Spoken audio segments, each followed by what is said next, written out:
do you get when you drive an 18-year-old vehicle with over 235,000 miles? An empty wallet and heartache.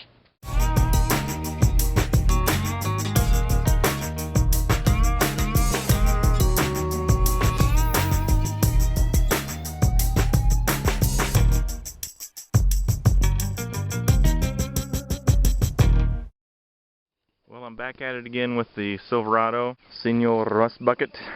I've blown another brake line, and it's the driver's side rear brake line. It's the hard line that comes from the front and drops into the rubber hose. Now I'll show you how bad it's leaking. What are you doing, Dad? That has been squirting brake fluid onto the side of my tire.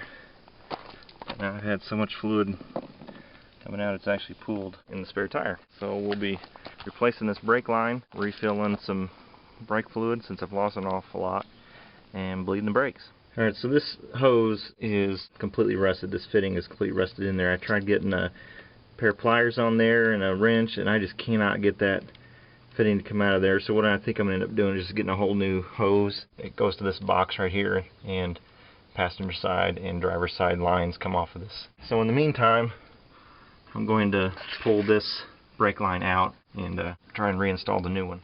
Okay, we're going to disconnect this brake line right here. This brake line has been replaced before. I had a mechanic shop do it. I took it in. I didn't want to mess with it, so I took it in. I don't know if this line has been cut and this fitting was put in, or if that's factory. I really don't know. All right, so I just used a crescent wrench and these Robo Grip pliers, and I was able to break the fitting loose. I was trying it with 11mm wrench, and it just kept rounding the nut off. Well, this whole line's going to get replaced anyway, so I thought if I'd chew it up, it doesn't make any difference. Yank this line out and put in the new one. I want to grab a bucket to catch this fluid. Okay, now that I got that fitting loose, you'll want to go down your frame rail.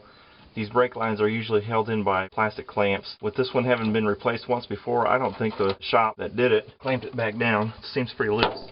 So I'm just going to pull it out. Alright, it got kind of hung up back in there on the gas tank in the frame, so I had to kind of work it out a little bit. There we go. I went to Advanced Auto Parts and got this copper line. They say that it is an anti-rust kind of line, which is great because this is the second time I've had to replace this particular line. This is the replacement line, and it is really long.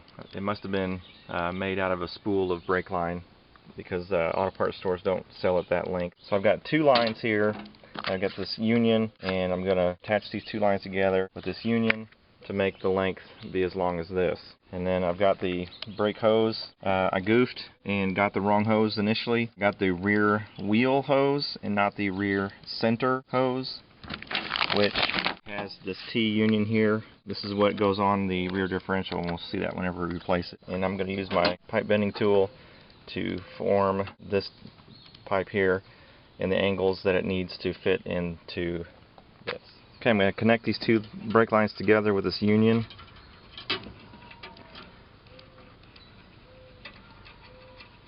And then we'll tighten them down with the wrench.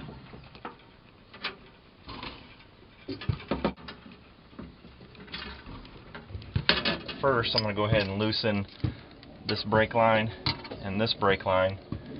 That way I don't have to... I'm basically just going to break it loose right now. This one's a 9/16. Just going to break it loose. That way I don't have to fight the end of this hose.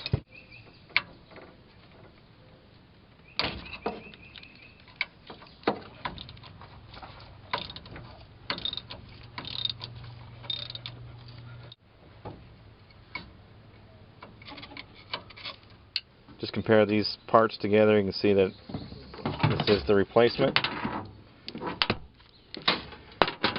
just how bad that gets rusted out.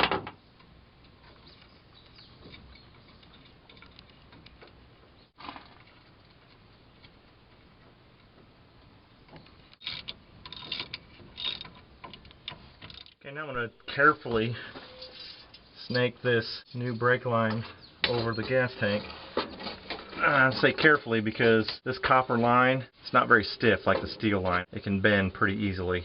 So I'm going to carefully snake this through, and trying to be careful not to kink it. Alright, so I got the copper line snaked through. I kind of went through the frame rail just a little bit right here. That's going to be really hard to see, I'm sorry, but kind of went through the frame rail just a little bit. And right about here, I have it kind of popping out. You can see the line right there. And then it kind of goes above the frame rail next to the gas tank. And I have it dropping down just past the gas tank there. It was a little rough getting that to snake through, but finally it's through. I put some tape on the end of it so I wouldn't get anything in the tube, rust or dirt or anything.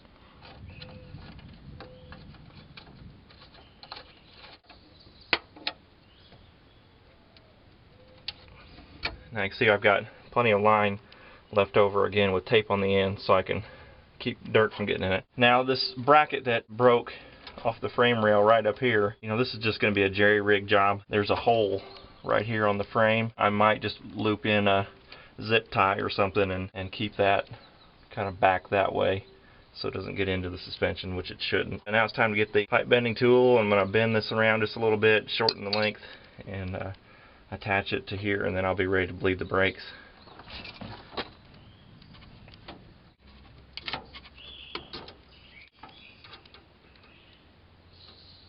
Be real careful not to cross thread these threads here.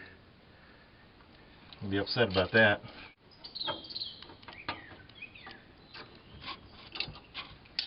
Okay, I'm going to have to definitely tie that down. I got the zip ties in, just a couple of them to keep the brake line up and attach to the frame, to keep the hose up and out of the way of the suspension.